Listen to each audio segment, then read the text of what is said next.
Hi cuties. First things first, yes, I know, Jack the Ripper, I haven't uploaded in quite a while, but that kind of plays in today's video here, where I really just need to yap to y'all about Clair Obscur Expedition 33. What a game, y'all. I mean, seriously, when they first showed this game off and announced the star-studded voice acting cast, I was like, there's no way it can fully come out and be as great as it looks. Little did I know, about a year later, I'd be playing a top 5 video game this generation. And honestly, you could call it recency bias or whatever, but I've been sitting on this idea to talk about this game for a few days now as my return to the tube, because in a sense, it's what fully brought my love back for gaming. But before we get into all of that, let me just say this isn't a spoilery ass review, okay? I'm just going to be talking about the things I love about it in a very broad sense. And there really won't be too much story talk here, at least not anything super specific. I just desperately need to vent to my cuties about this beautiful piece of art and get all my feelings out and make the glorious return to the tube as well. Now, for anybody that gives a shit about me personally, Jack the Ripper, you've probably wondered where I've been, but to tell you the truth, it ain't nothing crazy. I just wasn't really excited about any upcoming games for a while and just stuck to playing a bunch of my comfort video games and whatnot in the meantime. I lost motivation and thought, damn, is it because I'm getting old? You know, I'm 24 now. My back hurts. All those thoughts ran through my brain, but that is until I remembered Clair Obscur was supposed to come out only a few days after my birthday, and I thought, damn, that's the game with the stellar voice acting cast and the beautiful ass graphics that got announced a while ago. Let me just go ahead and give that a chance. Why not? Jesus fucking Christ, y'all. I got so immersed into this world, these characters. I mean, I subscribed to Game Pass Ultimate just to fuck around with it on my Xbox as well as my PC. This video game right here is beyond incredible. The premise is just so fucking beautiful. The soundtrack, oh boy, don't get me started on the soundtrack, y'all. I cannot tell you how much time I spent just chilling at the camp, listening to all those vinyl records you can collect throughout the map, and just staring up at that ominous painter's bastard. No, but for real, the soundtrack is reminiscent of something you'd hear like in a Nier game, maybe even a Final Fantasy, and the fact that the studio found this composer on SoundCloud of all places is just such great inspiration to me, and that further fueled the idea of me coming back to YouTube talking about this game in particular.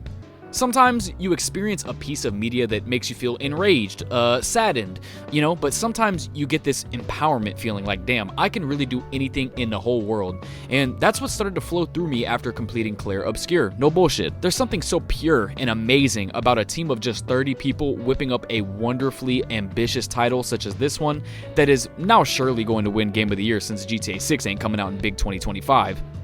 Maybe Kingdom Come Deliverance 2 could snipe it, and I wouldn't be too mad because that is probably my number 2 game this year, but still, man, I have not had a video game evoke such feelings out of me in a minute, and I just could not wait to come tell you cuties about it, okay? So, first things first, don't let anybody tell you this is a short game. I mean, I guess in the RPG sense it is, because I don't know about y'all, but I'm usually dropping 100 plus hours in the Skyrims, in the Witchers, the Vampire the Masquerade Bloodlines, you feel me? But before this game came out, everyone was saying, it's like a light 35 hours, you know? I beat this shit at 70 plus, so I guess all them motherfuckers just beeline the game and skip cutscenes. Like, what are y'all talking about? Now, for those of you who are just completely unaware about this game's premise, I'll sum it up as broadly as possible. Basically, you're playing as a crew of people who are banded together to stop this big sumbitch named the Paintress, who writes a number displaying the max age you can be in this world before being eradicated in an event they called the Gamage. The number goes down every single year, and this time it's 33, that's why it's called Expedition 33, and they show that in the prologue of this game while playing as one of the party members named Gustav, who is also Robert Pattinson's twin. What the fuck? Nah, for real, this prologue was genuinely so fantastic, it gave me Last of Us 1 flashbacks, and I don't mean in the sense that they're like identical or anything like that, but because of the instant locked-in immersion it hit my body with. I could not put this game down for a few hours after playing that shit. I mean, it paints, no pun intended, such an interesting setting for you and made it so hard for me to hop off this bitch because I needed to get to the bottom of what the hell was going on, you know? The cutscenes in general in Clair Obscur are just, they just feel so different compared to other video games, you know?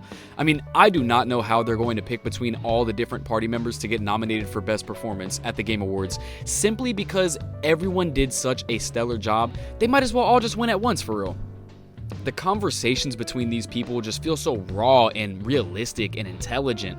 I would love if there was some sort of behind the scenes dev footage of the scene direction here, because it just truly separates itself from most other cinematic third person games that I've played and what we see nowadays, and I just can't quite put my finger on what makes it different, you know? Maybe I'm just yapping, but let me know if you guys feel the same way about it down below. It's just special to me, okay?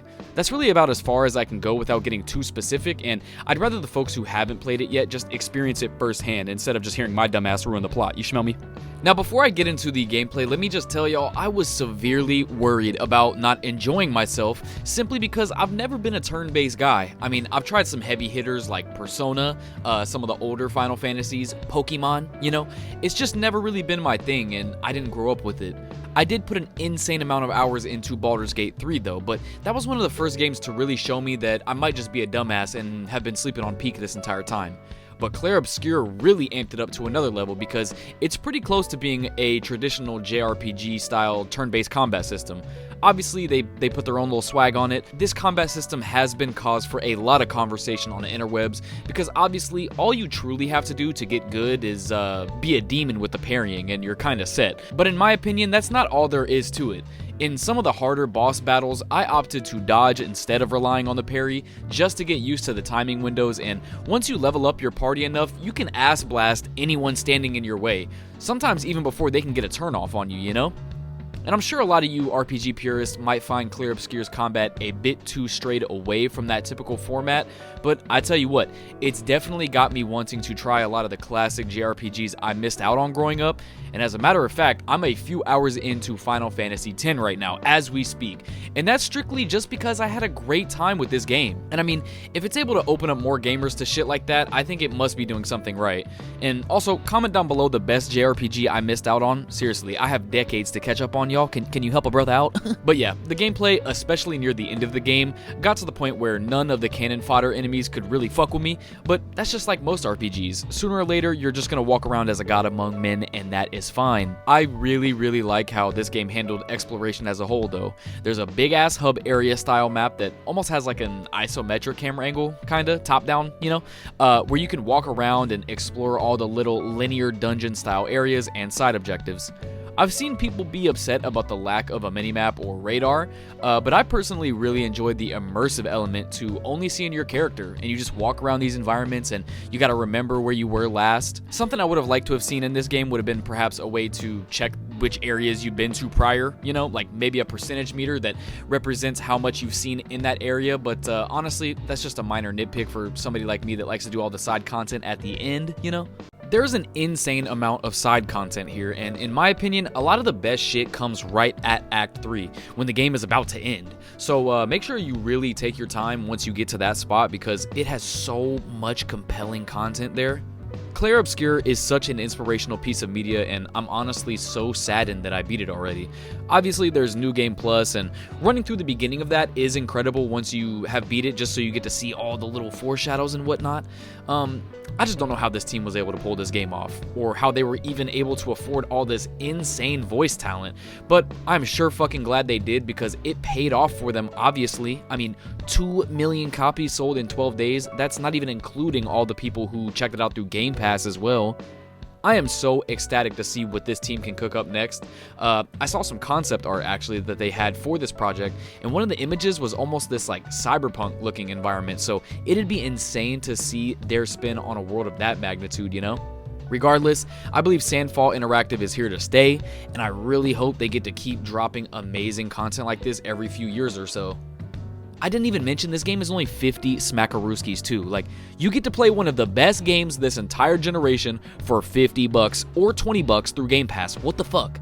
I know this review isn't as in-depth or breaking down a bunch of shit, but it just evoked such raw feelings and emotions out of me, I had to come rant about it rather than break down every nook and cranny. Some games like this just need to be played so they can be fully appreciated, so if you haven't checked it out yet, just please do. Papa Ripper is begging you. Now, as far as the Certified Ripper ranking system goes, I'd be remiss if I didn't just plug this crazy bastard in at an obvious 10 rips out of 10 rips. Yes, it is perfect on my esteemed ranking scale, my cuties.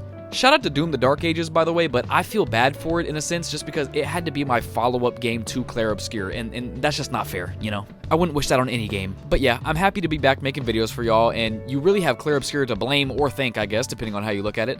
I'm cooking up a review for Post-Trauma for y'all, and I got a bunch of other sick-ass ideas, so the Jack the Ripper train is back on the tracks, baby. I love y'all. Make sure to drop a quick time event on the like button, perhaps parry that subscribe, and I love you guys. Bye!